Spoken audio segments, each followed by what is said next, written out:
going back to in a new capacity. No, you're done. Chris Pine just did what nobody in Hollywood expected. He sat down for an extensive interview and completely exposed Paramount's dysfunction, revealing in brutal detail exactly why he walked away from Star Trek and why he will never return to the franchise under current leadership. And according to people who've seen the full interview, Chris didn't hold back. He named names, shared specific examples of Paramount's incompetence and dishonesty, and delivered a scathing indictment of how the studio has destroyed one of science fiction's most beloved franchises through greed, arrogance, and complete disregard for quality. This is absolutely massive, because Chris Pine has been relatively diplomatic about his Star Trek departure up until now. He's made brief comments about being done with the franchise, he's criticized the woke direction of modern Trek, but he hasn't given a comprehensive explanation of what happened behind the scenes. Now, apparently, he's decided that silence serves no purpose and that Star Trek fans deserve to know the truth about why Star Trek IV never happened and why the Kelvin timeline is dead. The interview is reportedly being released as part of a major entertainment publication's cover story, and advance excerpts that have leaked are absolutely devastating to Paramount. Chris doesn't just complain about creative differences or scheduling conflicts, he systematically dismantles Paramount's credibility, exposes their bad faith negotiations, and reveals a pattern of dysfunction that explains why Star Trek has been in crisis for years. Let's break down what Chris Pine allegedly revealed in this bombshell interview, the specific allegations he's making against Paramount, why he's speaking out now, and what this means for any possibility of Star Trek recovering from its current catastrophic state. According to sources who've seen the interview, Chris begins by explaining that when he first signed on to play Captain Kirk in the 2009 Star Trek reboot, he believed he was joining a franchise that Paramount was committed to building and sustaining for the long term. The studio's executives told him that Star Trek would be a priority property, that they would invest in making quality films, and that if the first movie succeeded, there would be many more to come. The first 3 films, Star Trek 2009, Star Trek Into Darkness, and Star Trek Beyond, were all commercially successful, with the 2009 film grossing over $385 million worldwide and revitalizing the franchise. Chris and the other cast members believed they had proven Star Trek's viability, and that Paramount would move forward aggressively with additional films. But then, Chris alleges, everything changed. According to the interview, Paramount's commitment to Star Trek evaporated almost immediately after Star Trek Beyond in 2016. The studio started treating the franchise as a burden rather than an opportunity, became obsessed with cutting costs rather than investing in quality, and began a pattern of dishonest negotiations and broken promises that ultimately drove Chris away. Chris reportedly reveals that discussions about Star Trek IV began almost immediately after Beyond, with the cast being told that Paramount was excited about continuing the story and that they were developing scripts and lining up directors. But according to Chris, these promises were never backed up with actual action or investment. The first major breakdown came over money. Chris alleges that Paramount initially agreed to pay increases for the cast for Star Trek IV, recognizing that the actors had been underpaid for the first 3 films relative to the franchise's success. But when it came time to actually negotiate contracts, Paramount allegedly reversed course and offered the cast the same rates they'd received for the previous films, with no increases despite inflation and the actors' increased market value.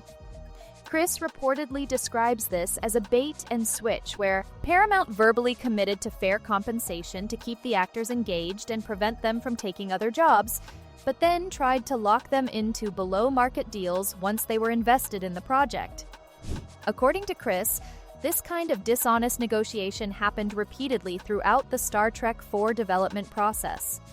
The salary dispute led to the first collapse of Star Trek IV plans around 2018 to 2019. Chris and several other cast members walked away from the project rather than accept what they considered unfair compensation. Paramount responded by leaking stories to the press, suggesting the actors were being greedy and unreasonable, trying to turn public opinion against them. Chris alleges that these leaks were deliberately misleading and designed to damage the actors' reputations. He points out that Paramount was simultaneously paying other actors significantly more for projects that hadn't proven themselves commercially, while refusing to fairly compensate the Star Trek cast despite the film's success. The double standard was obvious and insulting.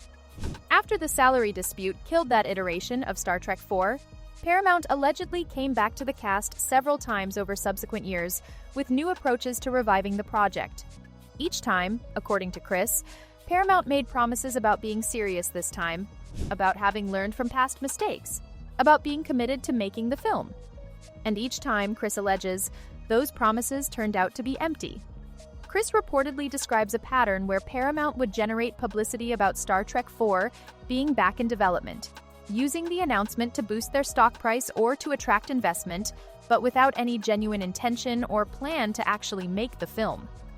The cast was being used for PR purposes, their names and association with Star Trek exploited to create buzz that benefited Paramount financially, even though no movie was actually going to happen. This exploitation apparently continued for years, with Paramount periodically announcing new directors, new writers, new approaches to Star Trek IV, always with the implication that this time it was real and the film would actually get made. But according to Chris, the studio never committed the necessary resources, never paid the cast fairly, and never demonstrated genuine commitment to quality filmmaking. Chris alleges that the breaking point came when he watched what Paramount was doing with Star Trek on Paramount+. He describes watching shows like Discovery and Starfleet Academy and being horrified by the quality, by the heavy-handed political messaging, by the poor writing and character development, and by how different these shows were from the optimistic, thoughtful Star Trek he'd signed up to be part of. According to the interview, Chris realized that Paramount didn't understand Star Trek, didn't respect the franchise's legacy, and was using the Star Trek name to push political content and generate subscriptions without caring about quality or honoring what made Trek special. He concluded that if this was the creative direction Paramount was taking Star Trek, he wanted nothing to do with the franchise under their leadership.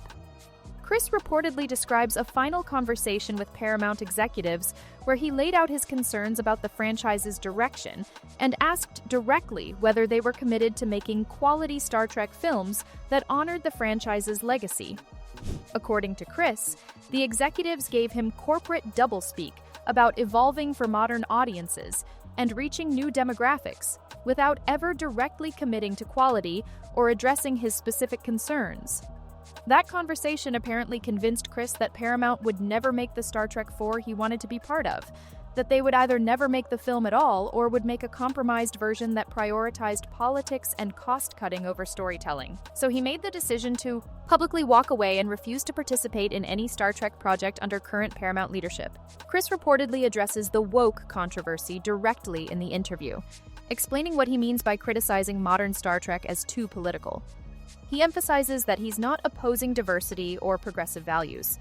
Star Trek has always been progressive, and he's proud of that legacy. What he opposes is storytelling that prioritizes identity politics and political messaging over character development and narrative coherence. Chris allegedly gives specific examples from Starfleet Academy, pointing to characters who seem to exist primarily to represent identity categories rather than being fully developed people, and to storylines that felt like lectures about contemporary politics rather than Star Trek exploration and moral philosophy. He argues that this approach is both bad storytelling and actually counterproductive to the goals of representation and social progress. The interview reportedly includes Chris revealing private conversations he had with Patrick Stewart about the state of Star Trek. According to Chris, Patrick shared his own frustrations about how Star Trek Picard was handled, about creative disagreements he had with producers, and about feeling that modern Trek had lost its way. These conversations apparently reinforced Chris's belief that the problems he was seeing weren't unique to the films, but were systemic across all of Paramount's Star Trek content. Chris also allegedly addresses the fan rebellion that happened around Starfleet Academy's cancellation, expressing support for fans who criticized the show's quality and rejected Paramount's attempt to blame bigotry for the show's failure. Chris reportedly says that fans were right to demand better, that criticism of poor quality isn't the same as opposing diversity, and that Paramount insults everyone's intelligence by dismissing all criticism as toxic fandom. One of the most damaging revelations Chris reportedly makes is about Paramount's internal dysfunction and lack of clear leadership on Star Trek. He describes multiple competing visions for the franchise within Paramount, with different executives pushing different directions and no one having ultimate authority or a coherent plan. This dysfunction, according to Chris, meant that projects would be approved and then canceled, that promises would be made and then broken, and that nothing could move forward efficiently because there was no clear decision-making structure. Chris allegedly reveals that at various points, he and other cast members offered to help Paramount develop Star Trek IV, offering creative input and suggestions based on their deep knowledge of the characters and the franchise.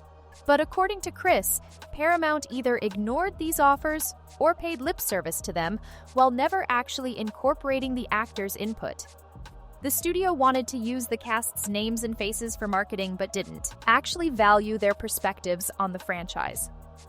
The financial aspects of Paramount's mismanagement are also reportedly addressed in detail. Chris alleges that Paramount consistently underinvested in Star Trek compared to other franchises, that they used Star Trek's reliable fan base as a guaranteed revenue stream while putting minimal effort into maintaining quality, and that they treated the franchise as a cash cow to be milked rather than as a property that required nurturing and investment. Chris reportedly contrasts this with how Disney handles Star Wars or how other studios manage their major franchises, pointing out that successful franchise stewardship requires consistent investment, respect for the property's legacy, and a long-term vision. Paramount, according to Chris, demonstrated none of those things with Star Trek. The interview allegedly includes Chris explaining why he's speaking out now rather than continuing to stay silent. He says that watching Starfleet Academy get canceled, seeing Patrick Stewart leave for Star Wars, and hearing from fans who feel betrayed by what's happened to Star Trek convinced him that silence was complicity. He feels he has a responsibility to tell the truth about what happened so that fans understand it wasn't the cast's fault that Star Trek IV never happened. It was Paramount's dysfunction and dishonesty. Chris reportedly also addresses whether there's any scenario where he would return to Star Trek. His answer is apparently clear and unequivocal. Not under current Paramount leadership, and not unless there are fundamental changes to how the franchise is managed and what creative direction it takes. Chris says he loves Captain Kirk and would be honored to play the character again in the right circumstances, but those circumstances don't exist at Paramount and probably never will. The interview allegedly concludes with Chris expressing sadness about Star Trek's decline and hope that somehow, someday, the franchise might find its way back to what made it special. But he's realistic that this probably won't happen under current ownership and leadership, and he's made peace with the fact that his time as Captain Kirk is over. The reaction to this interview, once it's fully published, is going to be absolutely explosive. Star Trek fans will feel validated that their criticisms of Paramount were accurate, and that even Captain Kirk agrees the franchise has been mismanaged. There will be calls for Paramount executives to be fired, for the Star Trek franchise to be sold to a different studio, and for complete overhaul of how Trek is managed. Paramount is going to face enormous pressure to respond to Chris's specific allegations. If what he's saying is accurate, and he's put his name and reputation behind these claims, then Paramount has been dishonest with talent, with fans, and potentially with investors about their intentions and commitment to Star Trek. That's a serious problem that goes beyond just creative disagreements. Other actors from the Kelvin timeline films may feel emboldened to share their own stories now that Chris has broken the silence. If Zachary Quinto, Zoe Saldana, Carl Urban, and others confirm Chris's account and add their own examples of Paramount's dysfunction, it creates an overwhelming case against the studio's Star Trek stewardship. The entertainment industry will be watching closely because Chris's decision to publicly burn this bridge and expose a major studio's dysfunction is relatively rare. Most actors stay quiet about bad experiences to avoid being labeled as difficult or burning future opportunities. Chris apparently has decided his integrity and the truth are more important than maintaining a diplomatic relationship with Paramount. The timing of this interview is also significant. It comes at a moment when Star Trek is at its lowest point in decades. Star Trek IV dead, Starfleet Academy canceled, Patrick Stewart gone, the franchise in crisis. Chris's expose will be seen as the definitive explanation for how Star Trek reached this point and who's responsible for the disaster. For Star Trek fans, Chris Pine's interview is going to be painful but necessary truth-telling. The franchise they love has been destroyed by corporate mismanagement, and the actor who played their modern Captain Kirk is confirming all their worst suspicions about what went wrong. That validation might not save Star Trek, but at least fans will know they were right to demand better and that the problems were real and serious, not just imagined or exaggerated. Chris Pine exposing Paramount and revealing why he won't come back to Star Trek is the franchise equivalent of a death certificate. When your leading actor goes on the record with detailed allegations of dishonesty, dysfunction, and creative bankruptcy, there's no coming back from that without massive changes. Paramount can try to do damage control, but Chris has put his credibility and reputation behind these claims. And based on everything we've seen happen with Star Trek over the past several years, every word he's saying rings true. The truth is out. Captain Kirk has spoken, and Paramount's Star Trek is exposed as the mismanaged disaster that fans have been saying it was all along. The only question now is whether anyone at Paramount cares enough to fix it, or whether they'll just let the franchise die while claiming the problems are everyone else's fault.